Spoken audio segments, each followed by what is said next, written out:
Food webs are complex interrelationships through which organisms consume other organisms.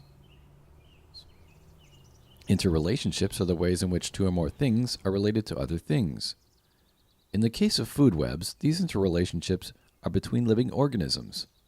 For example, seeds are not just eaten by birds, they are also eaten by deer, ducks, and squirrels. Another important aspect of food webs is the transfer of energy. The transfer of energy through food webs is represented by the biomass pyramid. As energy flows toward the top of the pyramid, the amount of energy decreases. The energy can be lost through death, undigested waste, and use of the energy by the organism for everyday living such as walking, breathing, hiding, eating, foraging, and playing.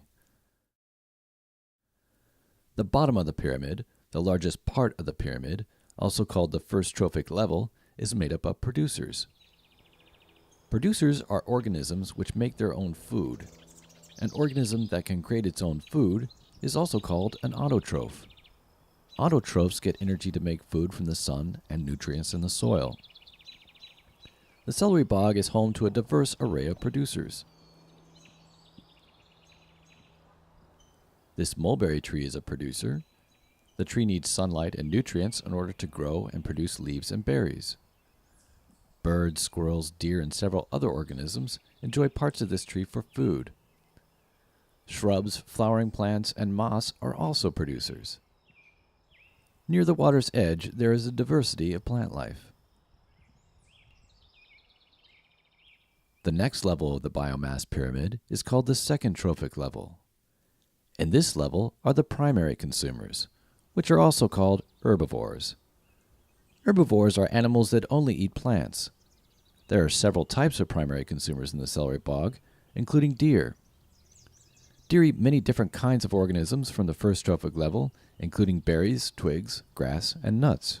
The celery bog also has several insects which eat only producers.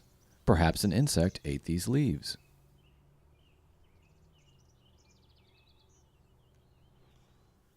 The third trophic level consists of organisms which eat organisms found in the second trophic level. The organisms in the third trophic level may also eat from the first trophic level.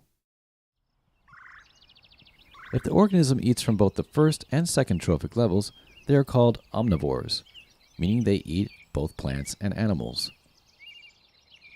If the organism eats from only the second trophic level, they are called carnivores, meaning they eat other consumers. Many ducks are secondary consumers. Ducks are omnivores and eat a variety of organisms, including small fish, snails, algae, frogs, seeds, berries, and much more. Squirrels are another example of a secondary consumer. Squirrels primarily eat seeds and other plants as well as insects and small birds. When a secondary consumer eats another consumer, the secondary consumer is a predator, and the consumer which is being eaten is called prey. Herons are a type of predator, often catching fish and small animals in the water. They may also become prey. Bald eagles may hunt the adults, and coyotes and other mid to large-sized carnivores may eat the fledgling herons. Another carnivore is the damselfly. Damselflies eat small insects, spiders, and even other damselflies. Finally, an aspect of the food web which is not explicitly part of the biomass pyramid are the decomposers. Decomposers feed on and break down dead animals and plants. These organisms act like recyclers in the environment. Some of the nutrients and energy lost in the biomass pyramid are brought back into the food web through the work of decomposers. An example of decomposers in the celery bog are mushrooms, which are part of the fungi kingdom. Lichens are also good examples of decomposers. Lichens are pretty powerful and can break down dead trees, animals, and even rocks.